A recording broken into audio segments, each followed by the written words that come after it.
Então, dando sequência aqui, nós vamos criar uma variável para saber, né, o resultado aí da conexão, se deu certo ou não. Então, vou dar um nome para ela de RS e ela vai receber justamente os parâmetros passados aí pela SQL. Então, vou usar uma SQL Carry e como parâmetro eu pego aí, né, as duas variáveis que nós temos lá, que é a variável SQL e a variável com. Então, ele está recebendo o que tem essas duas variáveis aqui. O que eu tenho que fazer aqui? Como que eu acesso o banco de dados? Eu tenho que retornar o número de linhas que foram afetadas.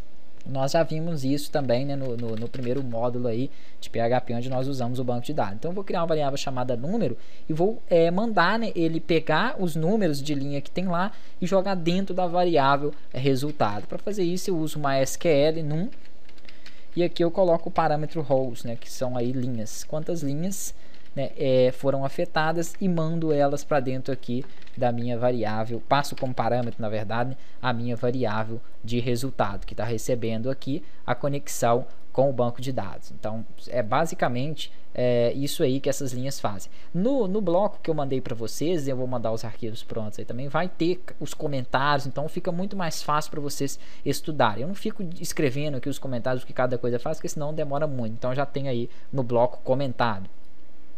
Então, aqui embaixo nós vamos verificar se alguma linha foi afetada, né? Se ela tiver sido afetada, nós vamos retornar as informações dela. Então, vou colocar aqui se, né, o que está guardando agora as linhas é a variável num. Se a variável num ela for maior que 0, então é porque alguma linha lá foi afetada. Ele vai me retornar o valor aí, né, em forma de array, para ir guardando aí cada campo em sua posição, né, de origem. Então, vou colocar aqui, por exemplo, aquela função, né, que é o flat array, que vai retornar para mim a variável id no seu campo id, a nome no campo nome e assim sucessivamente. Então, vou colocar aqui uma variável chamada rst, né, que vai fazer para mim o resultado aí das linhas, o resultado total. E vou fazer o seguinte, a minha MySQL, ela vai receber esse parâmetro que eu falei, que é o fetch, dessa forma aqui, array. E como parâmetro, ele recebe aqui o meu resultado até então, que é o meu RS.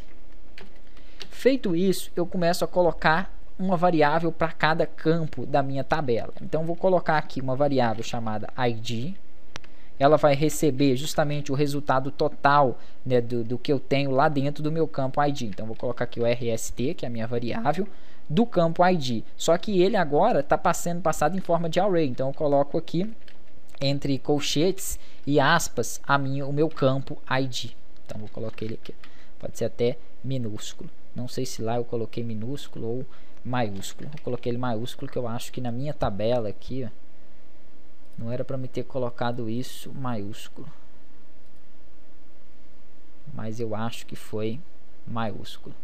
Deixa eu olhar aqui. Qualquer coisa é só fazer a alteração, né? Eu vou fazer aqui a edição dele e vou deixar, né, o campo ali id com o seu parâmetro minúsculo. Ele deu, quando você fica um tempo sem logar, ele pede para você fazer o login novamente, vai dar essa mensagem ali.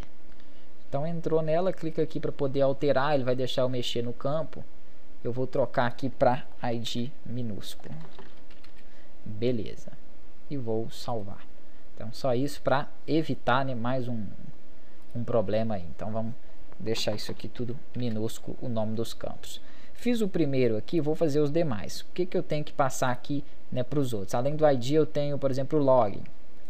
Ponto e vírgula. Aqui temos o nome também. Vamos pôr o nome aqui que vem logo depois do id. Então, aqui no caso, a minha variável nome vai receber as informações que tem no meu campo nome lá da minha tabela. Então, basicamente, o array vai estar fazendo isso aí. Aqui eu não preciso estar inserindo todos os campos ainda, porque esse RST aqui, né, que vai ser o meu resultado aqui, é só para me imprimir o nome ou o ID, né, do cadastrado em algum local aqui do nosso sistema. Então vai ter um local ali onde eu vou pedir para ele puxar o nome.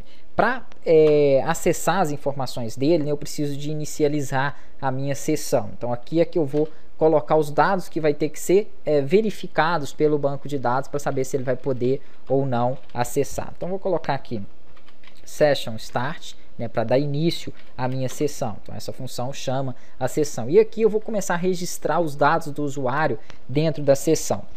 Vou utilizar aqui então uma função já nativa aí do PHP, que é a session. Então vou utilizar ela aqui e vou passar, né, alguns parâmetros para dentro dessa minha variável aí. Ela funciona aqui entre colchetes e aspas. Eu vou passar o que? Meu ID, né, que é a minha senha. O que recebe o campo ID? Eu já tenho ali a variável ID, então eu vou falar que ela também recebe aqueles valores. Então eu passo ela aqui. Epa. Pronto, ID. E a mesma coisa para os demais. Aqui apenas vou inicializar o que eu vou precisar, porque na verdade o que a gente vai precisar de comparar é só o nome, né, o login e a senha ali na verdade. Então não precisaria muito aqui do identificador não, mas vou colocar ele ali. O nome, vou colocar aqui o nome também da variável, vou inicializar a sessão com ela e vou colocar aqui o login. Beleza, login. Bacana. Depois que eu fiz isso aqui, o que eu tenho que fazer? Encerrar a sessão, a conexão com o banco de dados. Nós faremos na próxima aula.